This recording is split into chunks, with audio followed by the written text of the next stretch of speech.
द्रव्य यज्ञास्तपो यज्ञा योग यज्ञास्तथा परे स्वाध्याय यज्ञान यज्ञाश्च यतयः संशित व्रतः।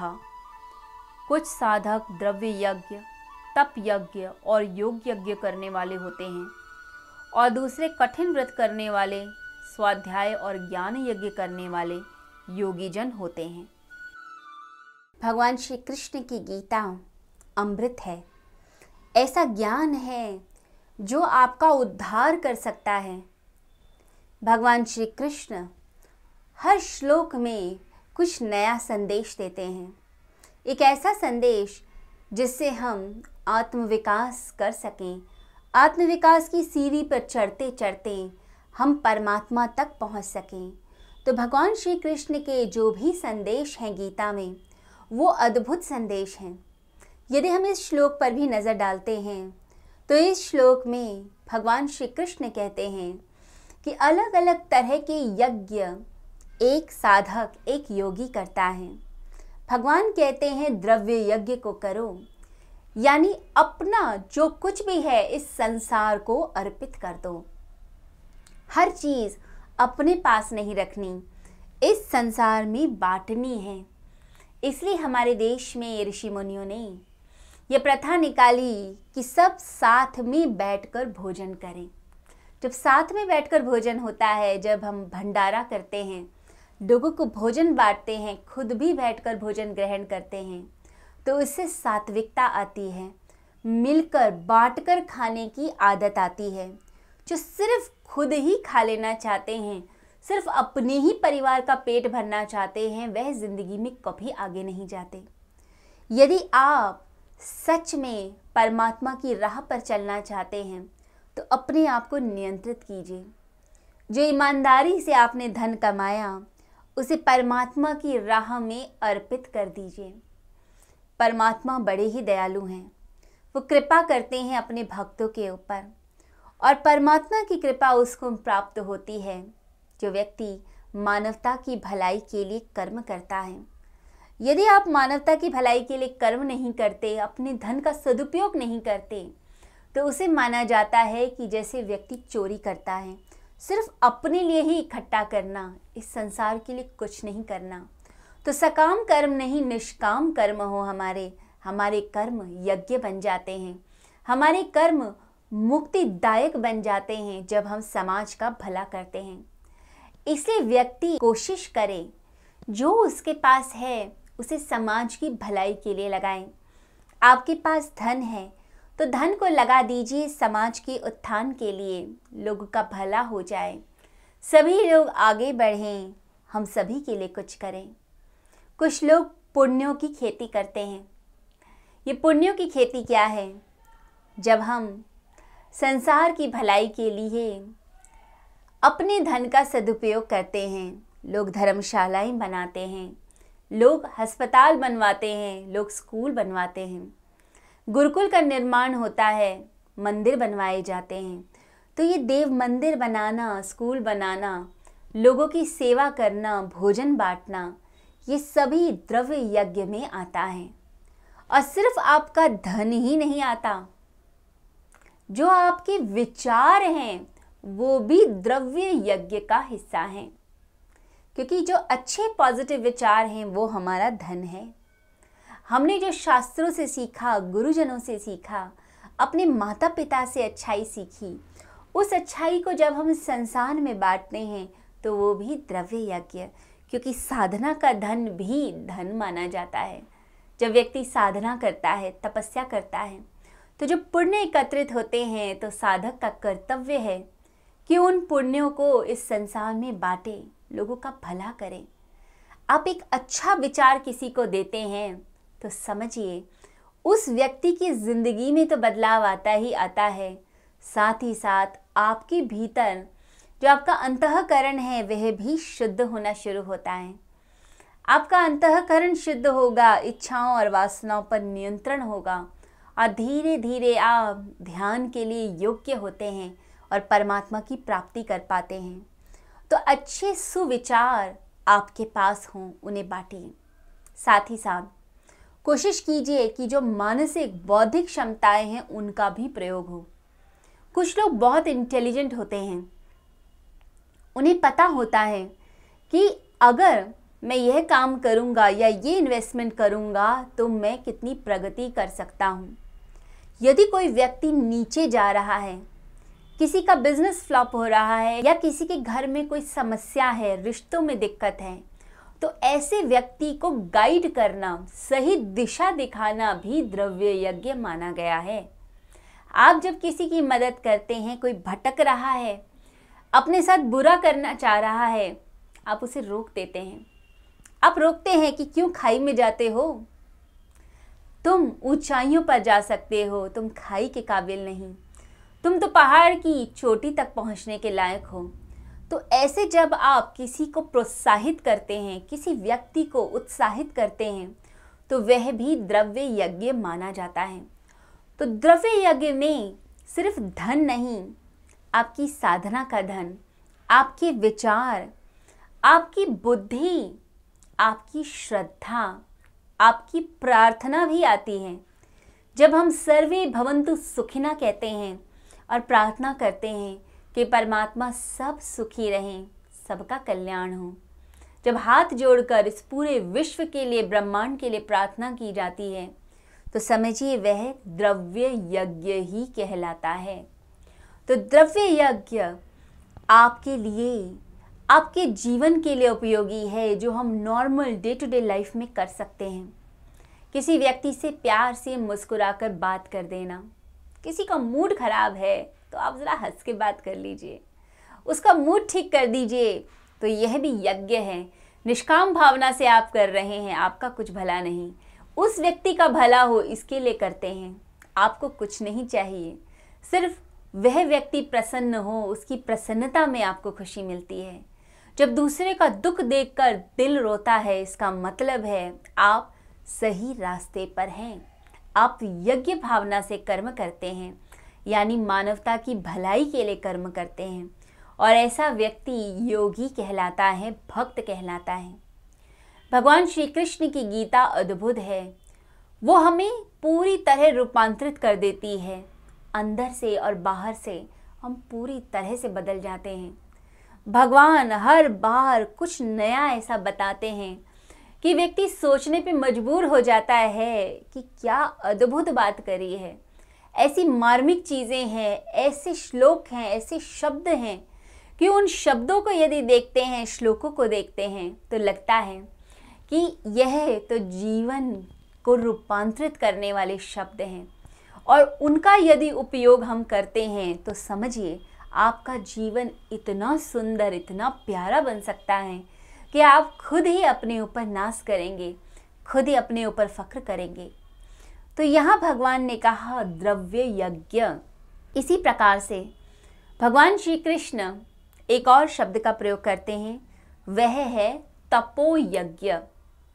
तपोयज्ञ का मतलब है कि जब व्यक्ति भगवान को प्रसन्न करने के लिए वो सारी चीज़ें करता है जिसे करने से उसका आत्म विकास हो, भगवान को जो चीज़ें अच्छी लगती हैं, यानी प्रभु प्रीत्यर्थ जो कर्म है, उसे तपोयज्ञ कहा गया।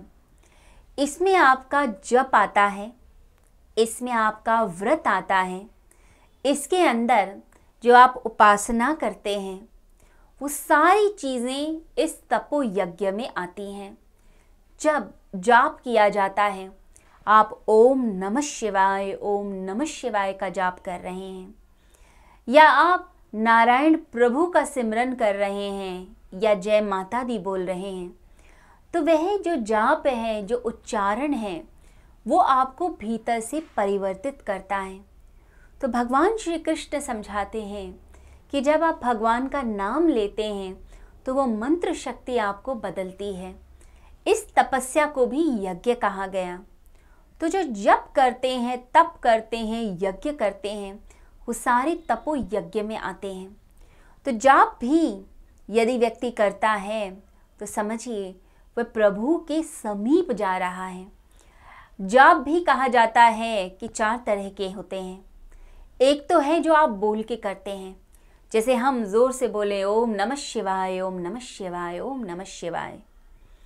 यह जाप हुआ जो हम उच्चारण करके बोल के करते हैं। एक जाप होता है जब आपकी सिर्फ होठ हिलते हैं परंतु मन ही मन आप कुछ बुदबुदा रहे हैं। आपकी जिह्वा चलती है लेकिन भीतर चलती है। तो आप कैसे बोल रहे हैं? मन ही मन। मन ही मन यानी थोड़े से होठ हिलते हैं, थोड़ी सी जिह्वा हिलती है और आप धीरे धीरे बोलते हैं ओम नमः शिवाय, ओम नमः शिवाय। यानी आप ही उस जाप को सुन पा रहे हैं, दूसरा नहीं सुन पा रहा। तो एफर्ट लग रहा है वाणी का, लेकिन अपने लिए, दूसरा व्यक्ति नहीं सुन सकता। यह है उपांशु जप। इसके बाद आता है मानसिक जप, यानी जब मन से किया जाता है। इसमें न होठ हिलते न जिह्वा हिलती, सिर्फ और सिर्फ आप मानसिक रूप से उस मंत्र को उच्चारित करते हुए अपने भीतर की शक्ति को जागृत करते हैं। तो ओम नमः शिवाय, ओम नमः शिवाय मन में चलता है। ये मानसिक तप माना गया है, यानी चलते फिरते किसी से बात करते हुए भी उसको पता भी नहीं चलेगा और आप जाप कर रहे हैं, यानी ओम नमः शिवाय, ओम नमः शिवाय। इस प्रकार से मन में चलता है। एक और जाप माना जाता है जो एफर्टलेस जाप होता है। ये 3 जाप में तो हमने एफर्ट डाला अपना। पहले में वाणी का, दूसरे में थोड़ा सा धीमा उच्चारण था, तीसरे जाप में मन का एफर्ट था। अब जो चौथा जाप है वो अभ्यास के साथ साथ रोम रोम में मंत्र प्रवेश करता है। श्वास श्वास में ओम नमः शिवाय जब जब बस जाए। तो आपने जाप किया ओम नमः शिवाय का और आपके हृदय में वो मंत्र पहुंच गया, अंदर ही अंदर उसका रस चलता है और आप कोशिश भी नहीं करते तो भी ओम नमः शिवाय, ओम नमः शिवाय जैसे एक स्मृति बनी रहती है। जब आप किसी को पसंद करते हैं, किसी से प्रेम करते हैं, तो उस व्यक्ति की स्मृति, उसकी याद बनी रहती है। आप सोचते नहीं हैं परंतु भीतर उसकी याद चलती रहती है अपने आप। जैसे ही आप अपने मन के भीतर झांकते हैं तो चेहरा दिखाई दे जाता है, आवाज़ सुनाई दे जाती है। वो याद, वो स्मरण, वो अपने आप सहज रूप से होता है। बिल्कुल ऐसे ही जो अजपा जप है, इसके अंदर भी अपने आप ही ओम नमः शिवाय चल रहा है। हम कुछ नहीं कह रहे, अपने आप ही वह मंत्र चलता जाता है और आप कोई एफर्ट नहीं डालते। तो एफर्टलेस जो जाप हो गया वह अजपा जाप। तो इसमें सांसों के साथ ही मंत्र बंध जाता है। तो जितनी सांसें आपने ली 24 घंटे में, वो सभी सांसें ओम नमः शिवाय कह रही हैं। तो यह यज्ञ माना गया। तपो यज्ञ में आत्म संयम भी आता है, यानी आपने इंद्रियों पर कितना संयम किया। ये इंद्रियां भागती हैं अपने विषयों की ओर, आप इन्हें थामिए। आंखें भागेंगी रूप देखने के लिए, आपकी नासिका, ये इंद्रिय भागेगी सुगंध के लिए, दुर्गंध नहीं पसंद करेगी। कान सुनना चाहेंगे मीठी वाणी, आप स्पर्श करना चाहेंगे अच्छी वस्तुओं को। तो ये सारी इंद्रिय भागती हैं विषयों की तरफ। जब इंद्रियों पर पहरा लग जाए, वो न जाए अपने विषय की तरफ, तो यह आत्म संयम माना गया, यानी इंद्रिय संयम। इसी में एक और स्टेप होता है, इसे कहते हैं मनः संयम। यानी आपने आपके सम्मुख भोजन रखा है, आप भोजन को ग्रहण कर रहे हैं। अब वो स्वादिष्ट है या रूखा सूखा है, आप उसे बड़े प्रेम से ले रहे हैं और ये सोचते हुए कि ये प्रभु का प्रसाद है। आपको आज अच्छा भोजन दिया गया तो आप अगले दिन भी यदि वही भोजन मांगते हैं, वैसा ही स्वादिष्ट, गरिष्ठ, वैसा ही चटपटा, मसालेदार, तो समझिए आप उस भोजन से बंध गए। और यदि आप उस भोजन से नहीं बंधे, आपको आज रूखी सूखी दी गई है, तो उसको भी बड़े चाव से खाइए। उसे भी यही सोचिए गोविंद प्रसाद है, तो इंद्रियां लिप्त नहीं हुई उस विषय में। आज अच्छा है, कल रूखा सूखा है, तो दोनों भोजन स्वीकारनीय हैं। लेकिन बार बार चाह नहीं, जो भोजन सामने आता है उसे ग्रहण कर लिया जाए, उसे चुपचाप परमात्मा का प्रसाद समझकर ग्रहण किया जाए। अपनी ओर से कोई मांग नहीं। इसे मनः संयम कहा गया। तो इंद्रिय संयम और मनः संयम ये आत्म संयम के हिस्से हुए, जो तपो यज्ञ में आते हैं। इसी प्रकार से चित्त शुद्धि के प्रयोग, अपनी चित्त को, मन को शुद्ध करना। अच्छे विचार दीजिए, सत्संग में जाइए, स्वाध्याय कीजिए, अच्छी बातों को सुने, लिखें, पढ़ें और रोज डायरी में नोट कीजिए। अच्छा विचार मिला, उसे नोट कीजिए और उसी विचार को लिखिए जो आपकी ज़िंदगी को बदल सकता है। डायरी में गिने चुने कुछ ऐसे विचार जो आपकी ज़िंदगी को दिशा दें। ऐसी चीज़ें मत लिखिए जिससे आपको कष्ट हो। कई लोग वो चीज़ें भी लिखते हैं डायरी में जिससे बड़ा दुख होता है। इस व्यक्ति ने मेरे साथ ऐसा किया, उसने मेरे साथ ऐसा किया। ये हिसाब किताब मन में भी हम रखते हैं और साथ ही अपनी डायरी में भी कई लोग नोट करते हैं। ये नेगेटिविटी छोड़िए। ऐसी डायरी अगर आपने बनाई है जिसमें नेगेटिविटी है तो उसे उठाकर फेंक दीजिए, जला दीजिए। आपकी डायरी में और आपके मन में क्या लिखा होना चाहिए? सिर्फ पॉजिटिविटी, वो चीज़ें जो आपका विकास करती हैं, आपकी आत्मा का उत्थान करती हैं। क्योंकि मनुष्य अपना उत्थान स्वयं कर सकता है, कोई और नहीं करता आपका उद्धार। परमात्मा कृपा तो करते हैं, लेकिन उद्धार मनुष्य की आत्मा स्वयं करती है। तो गीता में भगवान श्री कृष्ण साफ कहते हैं कि यदि अपनी आत्मा का उद्धार करना है तो खुद प्रयास कीजिए, नहीं तो नीचे गिरने के रास्ते तो बहुत हैं। परमात्मा और गुरु आशीर्वाद दे सकते हैं, लेकिन आपका अभ्यास और आपका प्रयास ही आपको आगे बढ़ाता है। तो तपो यज्ञ कहता है कि आत्म संयम रखिए, चित्त शुद्धि के प्रयोग कीजिए, जप कीजिए, व्रत करिए, तपस्या करिए। जैसे कई लोग चांद्रायण तप करते हैं, साल में एक बार आकर गुरु चरणों में बैठकर चांद्रायण तपस्या करते हुए अपने पापों को गलाते हैं, नेगेटिविटी को छोड़ते हैं और पॉजिटिविटी को ग्रहण करते हैं। जैसे मनाली में भी हर साल हम लोग 1 महीने के लिए चांद्रायण तपस्या कराते हैं कि आप अपने अंतःकरण को धोइए, उसे शुद्ध कीजिए। और कैसे शुद्ध किया जाए, इसकी बड़ी विशिष्ट साधना होती है जो सिर्फ और सिर्फ गुरु के चरणों में बैठकर होती है। तो इसमें चंद्रमा की कलाओं के अनुसार फिर आप अपनी साधना को करते हैं। तो चांद्रायण तपस्या की जाती है, व्रत किए जाते हैं, लोग एकादशी का व्रत करते हैं। ये सारे व्रत और सारी तपस्या ये हमारे अंतःकरण को शुद्ध करती हैं। हम तपस्या करते हैं तो परमात्मा की प्राप्ति करते हैं। तो प्रभु प्रीत्यर्थ जो कर्म हुए, जो परमात्मा को पसंद हैं, जो उन्हें प्रसन्न करते हैं, वो सारे कर्म यदि मनुष्य करता है तो वो तपो यज्ञ करता है। इसी प्रकार से एक और यज्ञ माना गया है जिसे योग यज्ञ कहा गया। योग यज्ञ का मतलब है कि निकृष्ट जो चीज़ें हैं, जो नीचे गिराती हैं, उन सभी दुर्बलताओं का त्याग करके हम उत्कृष्ट साधनाएं करें, अपने जीवन को ऊंचा उठाएं।